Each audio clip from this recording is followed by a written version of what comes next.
You're listening to Trek FM.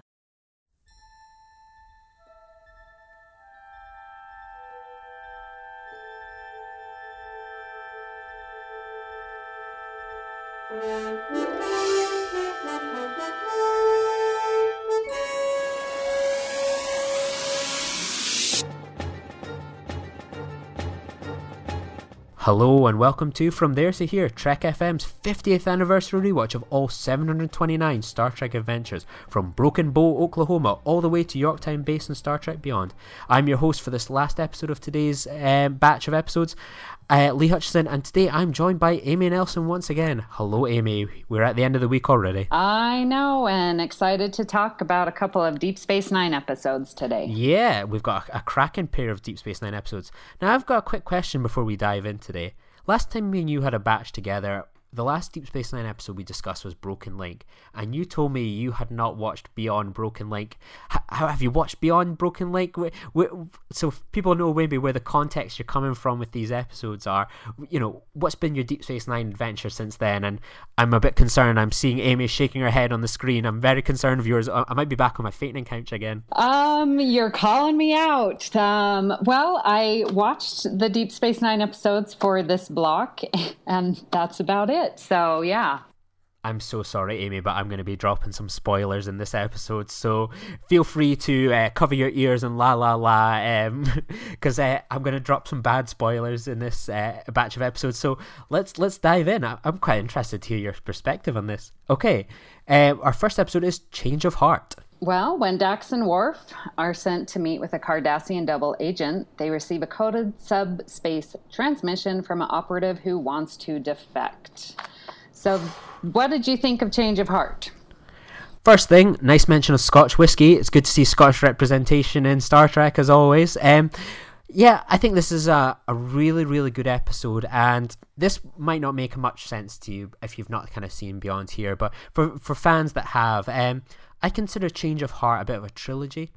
That I think of Change of Heart, The Sound of Her Voice, and The Tears of the Prophets as the Jadzia Dax, I'm sorry, Amy, death trilogy. Oh, that in Tears of Prophets we see Jadzia Dax, she dies, and we don't get the greatest amount of time to really mourn her or spend that kind of time with her when she kind of bites the dust, as it sadly were. So I think of like Change of Heart as the episode of the Worf relationship, that it's so possible that Jadzia could die at this end of the episode, and I think it creates an interesting discussion about their love and what they would do for each other. I think that's so powerful. And then in a kind of a good few episodes' time, The Sound of Her Voice, where it's not Jadzia on the other end of the line, but the Star Trek cast, the Deep Space Nine cast, can talk about their feelings of loss and saying goodbye to someone, and about someone that's touched a life. And I always think of that through a Jadzia Dax pyramid. So I always think these two episodes enhance Tears of the Prophet, and I consider them a bit of a trilogy in themselves. So I think Change of Heart is such a wonderful episode. Not really fussed about the B plot. I think the episode could almost do without it. But yeah, I think it's like a proper couple in Star Trek, and they're proper people. They talk like people, they flirt like people, they tell jokes, they have awkward situations like people. And I think it's a really touching episode that I think it creates an interesting debate, and I didn't disagree with anything Worf does in this episode. I would have done the exact same thing for a woman I love, and I think Michael Dorn, Terry Farrell, they deliver such wonderful, nuanced performances, and yeah, it's a really powerful episode.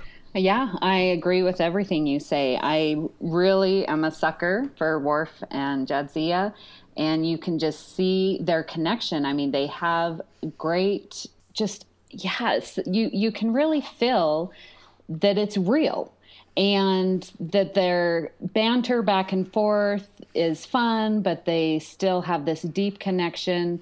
And yeah, when Worf hears he's out, in the jungle or whatever, because he's left her behind, and he hears the voice and goes and makes the decision that she is going to be more important than this mission, it gave me chills. I mean, it was amazing. And I love when they're going and she's just saying, I don't want to spend my honeymoon suffering in any way. And just their fun banter that they have together, that she understands him and he's learning to understand her.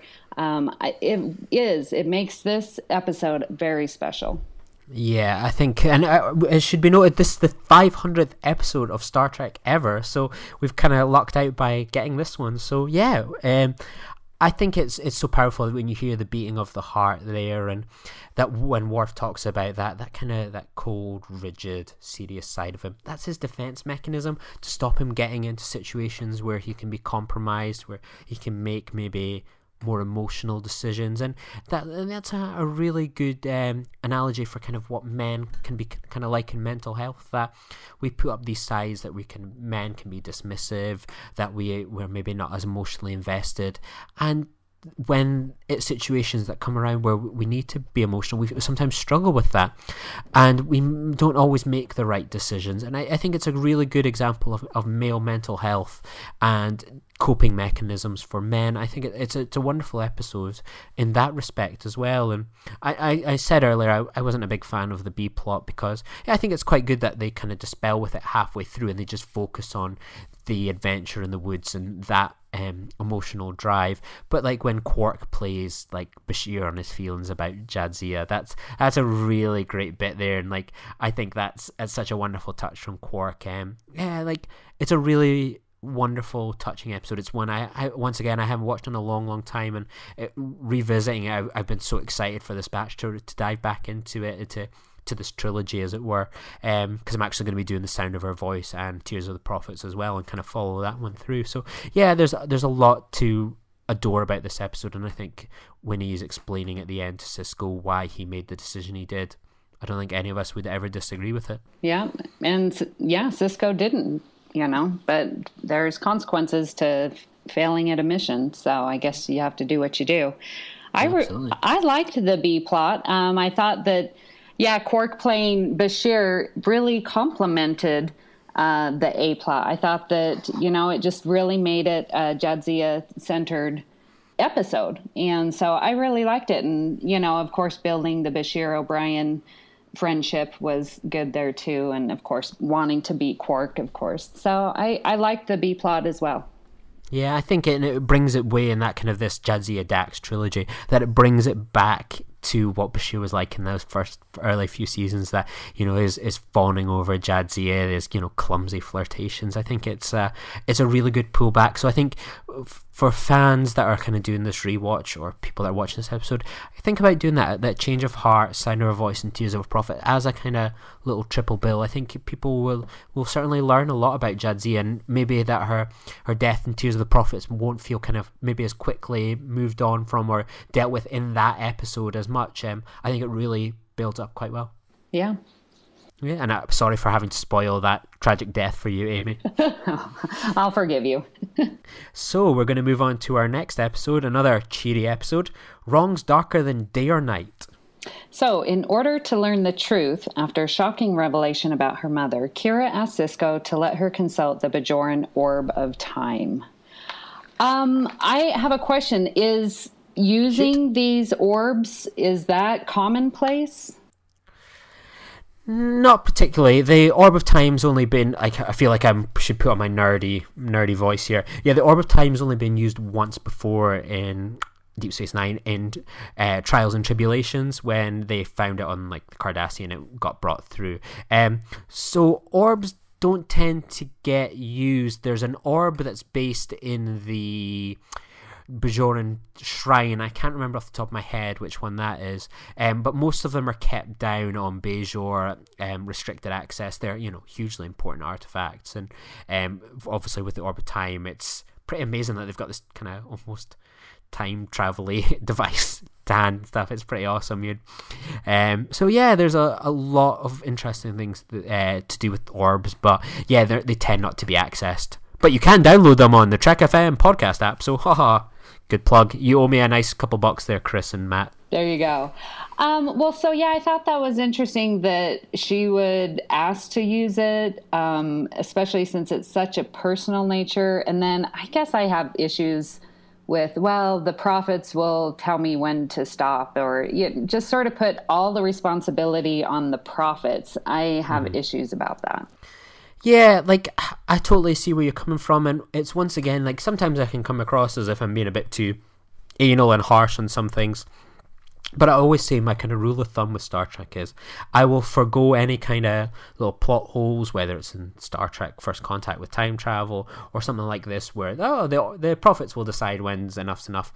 If I can totally buy into the drama and the characters, and something like that doesn't matter. And I think this episode is so powerful, and it's a word I've kind of used in this kind of block, and I think there's some really powerful stuff. Whatever they were having in the Paramount lot at that time in their coffee was firing all cylinders. I think this is just an incredible episode. That the fact that you can almost have one of your main characters going to kill their mother, and you don't at that stage disagree with that decision, is really amazing writing, amazing acting. It's brilliant. And Leslie Hope, probably best known to people as Terry Bauer from 24 as Kira's mum, delivers a wonderful performance, and it's such another fantastic debate that people can have. We've had Retrospect this week, Change of Heart, now Wrongs Dark and Day or Night. Would you kill your mum if she was a collaborator? Is being a collaborator to save your family a good decision? It's some interesting stuff to be debated here, and we obviously won't have enough time, but what are your kind of thoughts on Kira's decision? Is her mum making the right decision by collaborating with the enemy, sleeping with Dukat to keep her family alive? Is Kira right to want to assassinate her mum for being a collaborator? Where would you fall down the line? What decision would you make? Right. I mean, Kira has lived with this, and so she sees the consequence of what her mother did. I mean, she's alive because of what her mother did, we can assume. And so she knows the dad, and so she knows that story and is coming in, and then to see the whole transformation that she goes through is just brilliant. I'm seeing it from now my mother's perspective, and what that does to change her and change her heart about her mother, I think is real. It's very powerful. Like I said, you use that word a lot. And I like that she recognizes that and is going to still love her mother, even though she has this past and history of just hating collaborators. It's a very good episode. Yeah, like it's brilliant. This is another episode I think that gets overlooked quite a lot. And I've got it here, like my little show notes and stuff. Dukat, and then a really strong British expletive next to it. Like the fact that he's had this meltdown and waltz, and now he's just kind of like, he's just sending a message to Kira going, oh, by the way, I kind of slept around with your mother, and, how to deal with that. It's like, what a horrible, horrible thing to do. I can understand why he does it, but it just sums up Dukat that he's such a petty, vile human that he would do that. And I think this episode is another one, like Retrospect, wonderfully ambiguous, that at the end it's not necessarily clear cut where we agree with the decision. There's so much debate and discussion to be had that we're still having it all these years on from when the episode was released. It's fascinating, and really strong writing, strong acting, and leaves us with a strong question to debate amongst ourselves that, would you do that? Would you be a collaborator? Would you let your family die? Would you degrade yourself that much to be Dukat's, handmaiden? There's so much there. I don't even know how I would respond to that. I think in an ideal world, I'd tell him to shove it. But with a kind of gun over my family, maybe I would put on that nightie and get into bed with him. It's so hard to know. Yeah, and you can see, I think, the mother is definitely having issues, but I think her love for her family shines through. And I wish that she would have demanded evidence that her family was okay. I think that would be my only edit to that, just because I feel like she's doing this on faith that Dukat, the slimeball that he is taking care of her family. And so I think if it were me, and, I'm who can say, but I would want to see evidence of my family being taken care of to continue on this relationship with Dukat. Absolutely. And wasn't it like 7 years by the end that they'd been in this relationship by the end? Like, that could be an episode in itself. Like, what would it be like over those 7 years?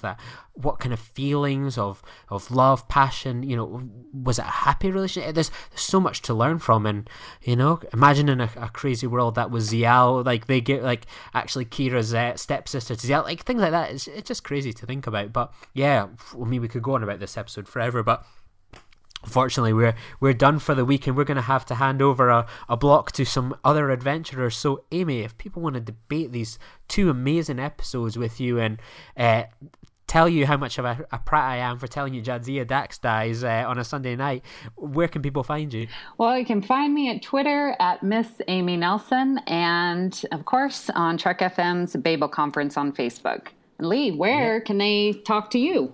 Yeah, you can find me at Lee_Nostromo, Star Trek VHS, and you can find me on my own podcast, The Senate Floor, where we talk about geek culture with Matt Hansen and Tristan Riddell, so tune in there. But yeah, it's been a brilliant block, and I've had such a great time talking about it with you this week, Amy. As have I. Wonderful as usual.